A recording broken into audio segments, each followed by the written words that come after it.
Okay, so we're pushing along. It's really coming together very, very nicely. Okay, so what we've done under here, you can probably see we've got the fuel tanks put on and using exactly the same techniques as we did before. We've gone along and we've just done that light chipping work and everything else. Now these are a loose fit and I still might do a little bit more sort of painting and weathering to them, but we're just trying to keep it all as is the others had and things like that. But I might put some kerosene leaks on there and some various things down in there, but as we can see it's all really coming together very, very nice. And you can see on the blind side with the cockpit hanging over, it's really difficult to grab this thing. You can see it's actually not looking too bad. Now a couple of little things I did do: canopy frame edging.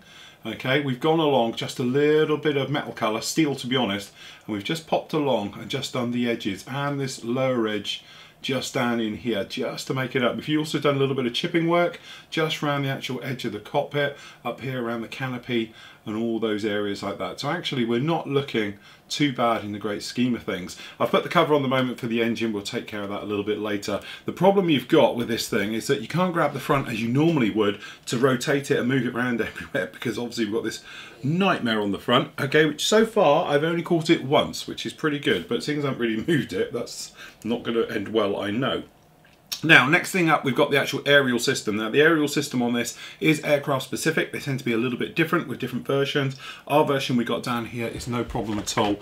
And luckily, we've got our scale drawings of this one. And you can see the different types. So obviously, it's what we're saying about some of them actually come around into the back. This is the one where it's got a slightly different type of cockpit on this one. This is a sort of this is the B2 version versus the B1 and stuff like that. So everything slightly is a little bit different on this one. So this is ours. So actually what's going to happen is it's going to come down, as you can see, there's a little spot just to the side and then to the top. And we've got two little insulators, top and bottom. Okay, so that is really what we're going to shoot for on this one. So usual thing when we're doing this, I like to use this stuff. Now this is the Prim knitting and elastic. Apparently they do it in different sizes. I didn't realize that, and I don't know what size this actually is, but you can get it in slightly different thicknesses. This is the small one. I'm guessing it's about 0.5 mil, but it's flat. So that's what's quite nice about this.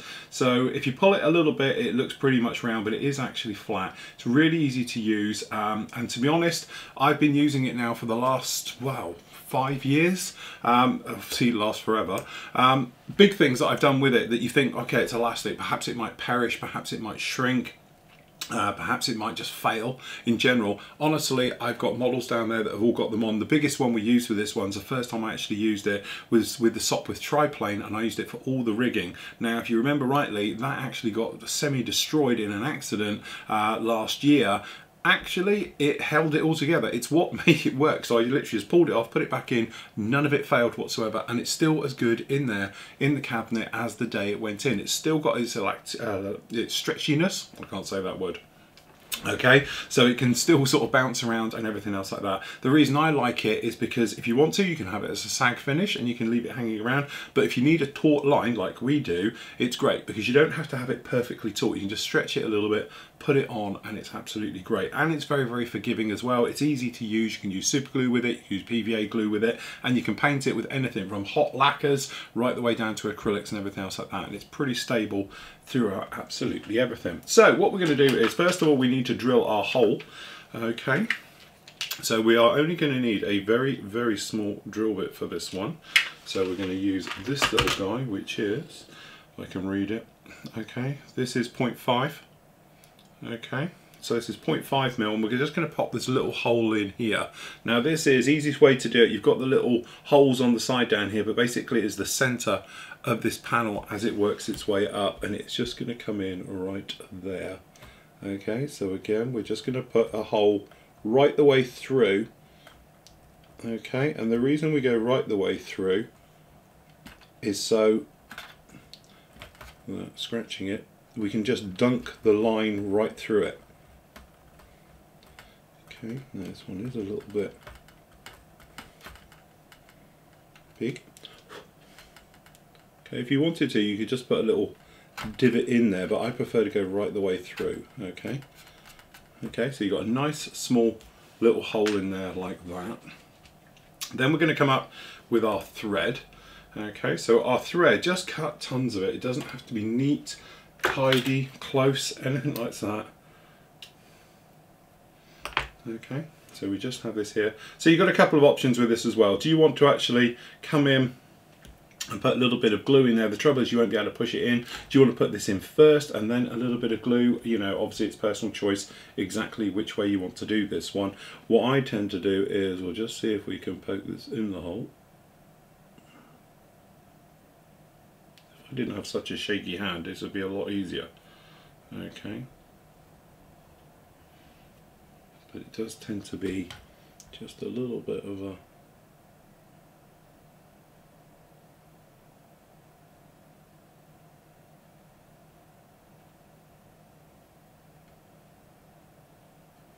Okay, so that is in there, like that, just pushed in the hole. Feed a load in there. Then what we're going to do is just going to grab a little bit of super glue down in here. Okay. Now, if you have got a system of like an old needle, something else like that, that works absolutely fantastic. So what I'm going to do, just going to grab myself an old needle. Okay, because we want it to be, so this is an old airbrush needle, okay, and we're just going to pick up a tiny little bit of glue.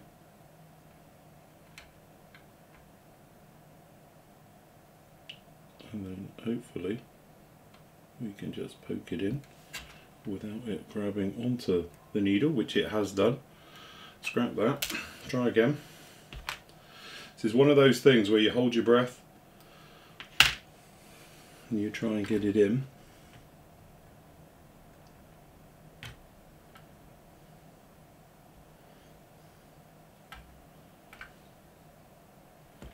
And also this is why you end up with a load of it.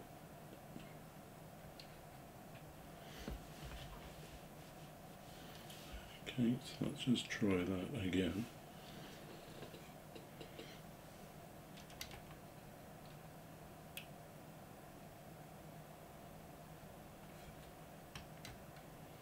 Okay, that got it. So what we want to do now is just slightly lift it, just so it doesn't fold downwards, because obviously you don't want it to be like laying across, because the trouble is if you put that down on there it will track and go along. Okay, once it's got a little bit of a bite on there, you can then just add to it. Okay, then what I would do, we're just going to grab a wet cotton bud, just tap, that is just to take off the excess, and that sits on there like that. Very, very simple. Then again, grabbing loads of this, always have too much of it, because it's always better to have too much too little. Trust me, this stuff is so cheap you're not going to worry about it at all. Okay, now this, I'm just checking all the references, just going to stick to the top of this one and over here. So what I'm going to do is, we're just going to take a little bit on the end of our needle, we're just going to see a little bit of glue just round on the end there, and then as ever, we are just going to come along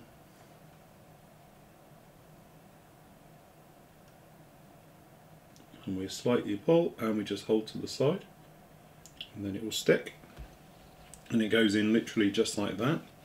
Okay, and then over here we're just going to find where it goes in at the top. Looks like it just goes about there. Tiny little bit of glue. Okay, then we can pull this taut just a little bit, and then what we're going to do is we're just going to come from the side, and then we're just going to hold it right over, literally just like this. Just wait a few seconds and then we can let go, and as you can see now we have it hanging down in there just like that. So that gives us exactly what we need.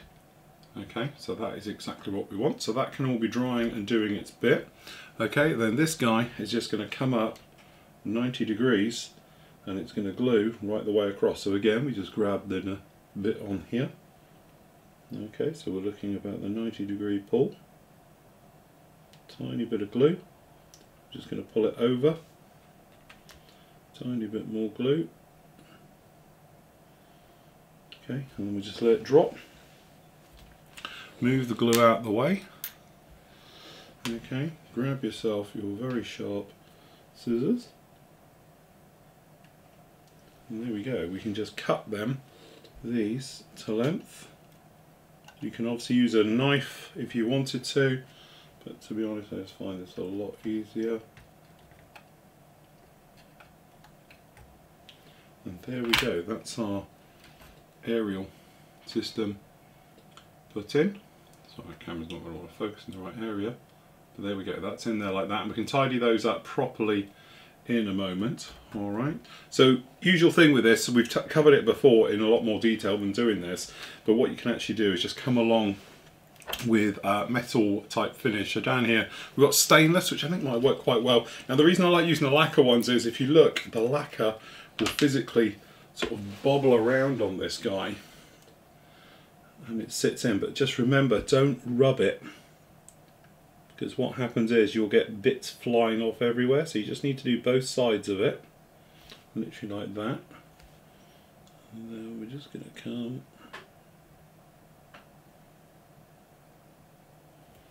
on there. That's just caught it, but I'm hoping it's going to stay. A little bit of a wipe up, okay, and then back down. Now sometimes this goes slack and it will physically hang slack, but as this dries it will tighten up. Okay, let me just coming down.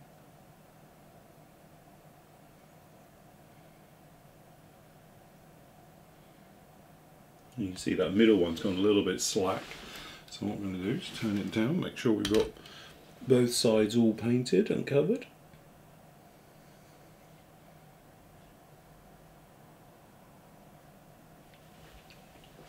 Happy with that.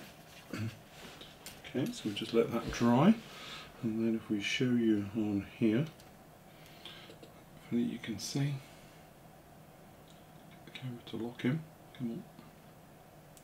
So it's a bit tricky to see this. Come on, there we go. You can see the cable on the back. It's probably easier for the other side. For some reason, it's showing better. But there we go. Very, very simple, very quick, very easy way of putting this all in together. Come on, there we go. You can see it there. No problem with that at all. All right. So what we're going to do is pop this lid on. So now what you need to do is put the little balls on there, which actually are the sort of insulators on there. And as we know, we can see down here, we just got one just up here, one at the back. Again, I like to use PVA glue for this. It's simple, effective, and obviously you can paint over the top of it. So we're just going to grab a very nice cocktail stick. Okay, we just have a little bit of glue on here like this, and then again, we're just going to touch top and bottom. Okay, and you can put a little insulator in just like that. Again, and then this one is just in front where it joins the aircraft. This one seems to be a little bit bigger, top and bottom. Got a little bit of PVA glue, to be honest, on the area, but we'll peel that off once it's on. So we're happy. It seems to be a little bit longer on these, so I'm going to do is just going to take it down on there.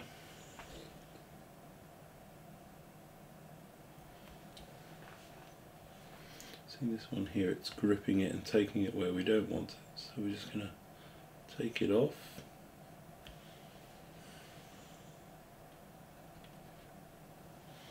And what we do, we just reload, and we're just going to do this one again.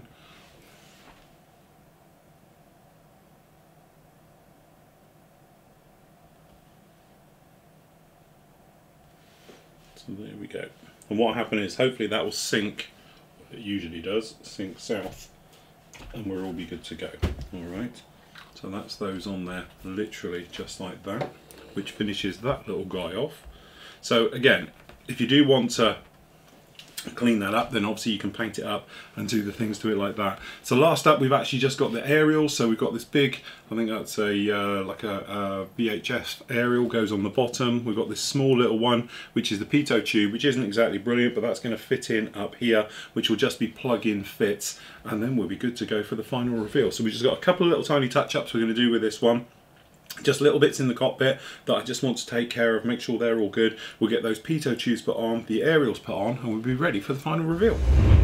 Okay, and there we go, completely finished off, just added on the final little details. So what did we do? We put on the actual pitot tube, so we fitted that one down onto there, and to be honest, under here, we've got another, just move that out of the way a moment. We've got another aerial just down under here, you can see. So we've done just black, and then this aerial, we put that one in. Fitted the fuel tanks there on there properly. We've also, looking at the references, found that this nose door under here was actually round the wrong way. So what it is, it actually tucks right up inside. Now I couldn't get mine to fit, so I cut it off and put it down in there to take care of it, to give it a far better looking nose system down in there like that. And if we turn this on, the other thing we've done, to be honest, is this little bit of cabling. Now literally lead wire, S shape, just take up in there. All the photos show it with this little bit of, I presume it's like a brake line system, down into there like that. So obviously we fitted that into there. We also just had a general look around it, tidied up. You can see the actual glue marks have now dried for the actual isolators on the back, although that one looks like it's just gone down south a bit. It's where I've been leaning my hand on it. Okay, so we took care of that and we've done that one. The other thing as well, on the nose, we've used PVA glue to make the actual little nose one as well. So there's a little light just down in there as well. So that actually looks like it's hollow, but actually it's not, it's PVA glue. So what I might have to do is just another quick touch up down in there. And that is it completed. Beautiful build, absolutely fantastic. No problem at all with this one.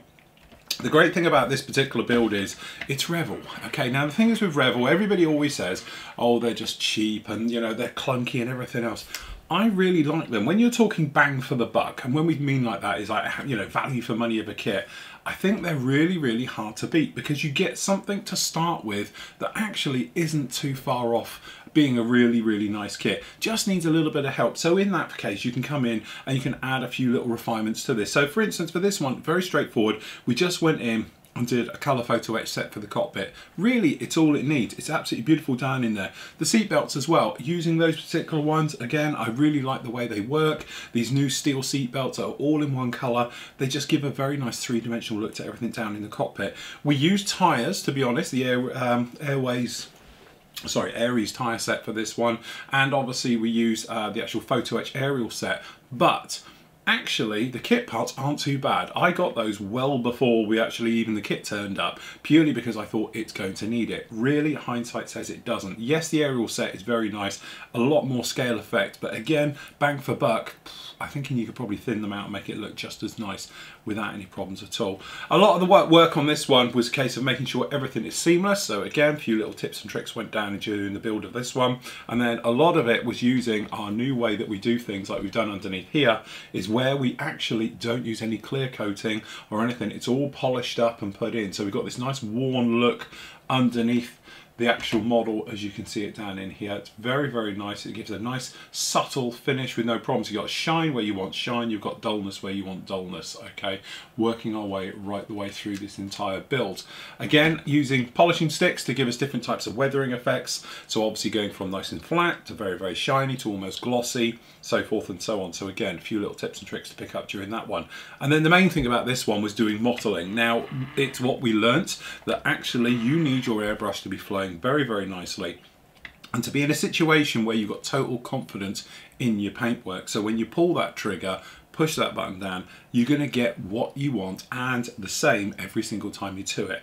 And to be honest with you, AK Interactive Paint, I'm not going to be using it anymore. It just doesn't work. It's just too thin. You've just got no consistency, the pigment into it, and it just stop, start, stop, start with your actual airbrush. And when you're down that thin, it should be just flowing all the time. I don't know, but I just can't get it to work. So, to be honest, we gave up and we went down the route of using MRP. Now, MRP, I know I keep banging on about them, but honestly, if you ever have trouble with spraying paint, have a go with it. You will love it, okay? Total confidence, we showed it. We went right the way through this one. So we put the green down first. Then we came in then and went in there with obviously the brown on top. Gave us a really nice tight grouped mottling pattern and everything else like that. Looking at references for this one, it was very difficult to know the best way to do it. Originally we were going to do the grey camo all over it, but I wanted to do this two-tone blotchiness right the way over it. And again, this particular jet is now in a museum in South Africa, but it's been repainted since World War II. So from that point of view, looking at references, they didn't have total over the top mottling. It seemed to be quite dispersed just to break it up and everything else like that. So that's what we've gone for on this particular fix. Then it was just a case of going through usual things of washes, so dark dirt wash, and then we did a dark dirt and grey wash on the underside just to give us that nice sort of dusted down, worn down look to it. And then we went in there with oils. Okay, so again, not a massive fan, probably not going to be using them again, of the actual, you know, made up oils. Easy enough to make up your own. We showed that one with this particular build, and then going around and putting it all on, wiping it off, filtering sort of down the sides, giving sort of rain marks, things like that, and then using neat oils as well to give us a more heavy duty grime that you can see on the top of the wings and everything else like that. With every layer, by not sealing it, you give a three-dimensional effect to it, and this is something that I've been playing with now. You may have noticed I'm quite subtle how I do this, but we did it on the A10, we've done it on this now. It hasn't had a clear coat over this at any stage apart from the one we did underneath on the black, purely because I was wearing through it. It was just a light dusty one just to help seal it a little bit. Top sides, fuselage, everything never had it, okay? But what this enables us to do is look across this, and then so from here as I'm looking down at it, it's dead flat. You start to move the angles, you get light reflecting off of it. Different areas of the panels are reflecting at different rates. I think it gives a really nice three-dimensional look to your model and gives it a great scale effect, okay? So by using things like oils, as in, you know, thinned, that gives you one type of effect with it, and it's localized in certain areas. And then by doing the neat oils down in there, it's quite a flat effect. You can get different tones and hues to your paintwork. So as you look around it, there's not a single panel on this which is the same as the one next to it. So everything just lightly catches that light a little bit more. Some of it looks quite dirty and scuffed. Other areas look a little bit polished and things like that. And that was the whole point to it. Shameless plug, I know, but obviously we were using our new polishes for this particular one. The great thing about these is obviously they don't have that bite that a traditional, perhaps, sponge has, okay? So you don't have to worry about wearing through the paint, because what it's going to do, it's going to actually just weather the paint slightly and very, very slightly go through it. You know, it's just one of those things, you can rub away at this and it's not going to do too much. And then by using the green side, you can go from a flat to satin, use the white side, and you're going to get a gloss finish with it. Very easy to work with. Again, very, very safe. It's not one of those things where a couple of rubs and you've gone down to plastic. It's not going to work that fast. It's going to take a little bit of work to get down to that levels. But generally, I have to say, it's a great kit. It goes together extremely well. Couple of little niggly things with the instructions, I must admit, that weren't exactly brilliant, which we pointed out during the build. Okay, but actually by going through and doing some light work on this, it's turned into something really, really nice. And again, this is one of the jets I've always wanted to do, being the first operational jet. It's going to go into my little collection that I've been doing and being pride of place. And considering it is just a Revell cheap kit, it's turned into something very, very special. I've enjoyed it. I hope you've enjoyed it. And if you have, join me again next time.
Dream.